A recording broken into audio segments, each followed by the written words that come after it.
Hello! Welcome back to my channel. Today, magluluto ako ng pinaka-popular dish sa Pilipinas, which is adobo. For introduction, adobo is the most popular Filipino dish even around the world. Adobo is a dish that has a lot of versions in the regions of the Philippines. So today I will cook chicken adobo, Filipino style chicken adobo, and my version, RD Pineda's version. So just watch. Kung you want an easy and fastest way to cook adobo, just watch this procedure. So let's start. Here are the ingredients.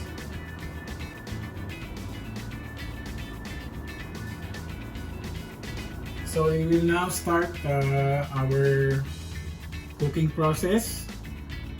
So we will heat the oil. We will heat the oil around 2 tablespoons, 2.5 tablespoons.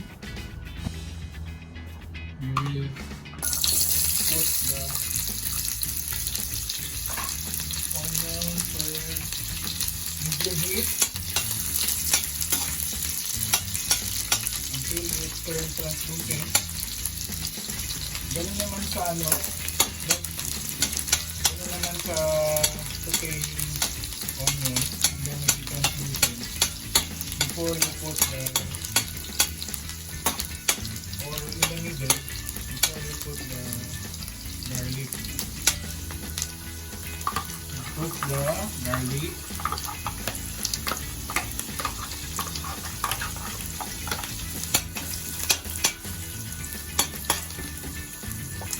Until the garlic turns golden brown, we will put the chicken. We will saute the chicken, or in Tagalog, ano Tagalog, Karis? No. Hindi, I mean saute. Gigisahin. And we will saute the chicken. Kasi yung version ng adobo na to, this version of adobo is the easy version. Because the most adobo, like in Pampanga where my parents came from, they marinate it. So you will just gigisahin lang natin yung manok. Una.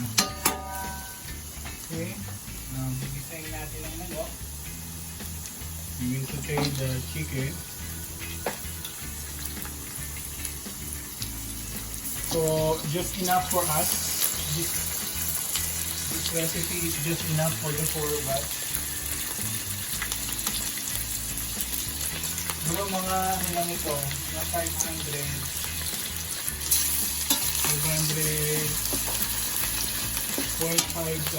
kg. Kalahating kilo lang siya.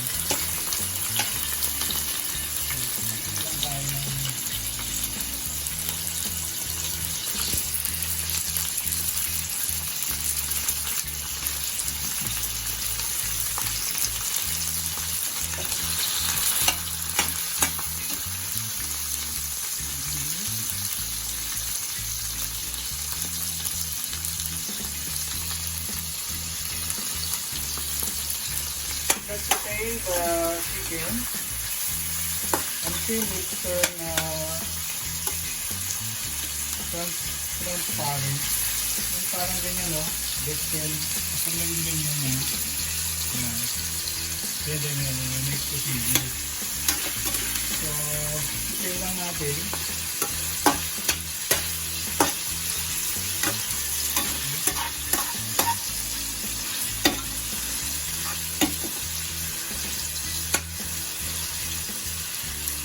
Yung laki niyang piece. That's a big piece. That's totally. Ito yung paborito nila.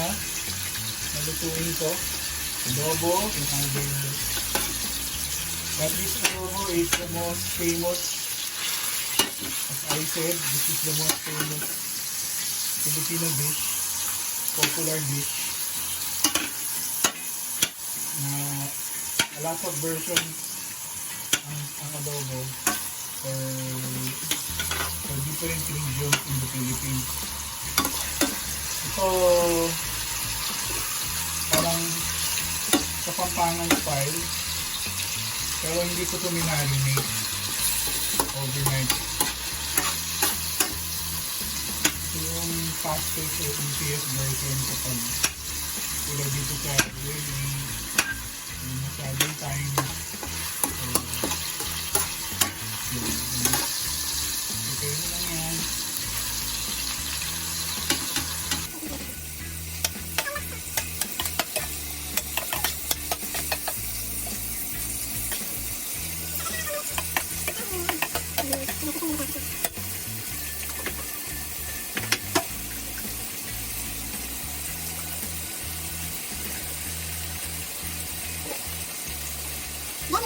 Then we will add water. So in this case, usually yung mga iba ayaw ng, we don't want like more gravy, but for us, we like more gravy. So 1 cup yung binuhos ko. For the vinegar and soy sauce, ang ratio sa kanya is, ang ratio usually nito sa 1 kilo.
Usually ito 20 minutes 20 minutes to boil, to simmer, but in this case hindi ko naman siya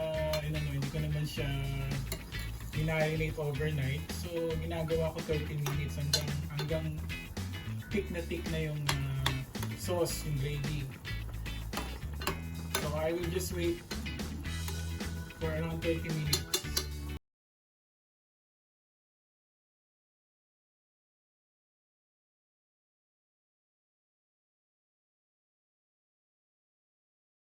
You can see, nag-thicken na yung sauce. And kasi that is the secret of adobo yung mag-thicken ng sauce with the main ingredient of vinegar and soy sauce that combines, that will suit the meat. So I will add 1 teaspoon of sugar, since Pinoy loves a little bit of sugar to some sweetness. And that's it. I will taste.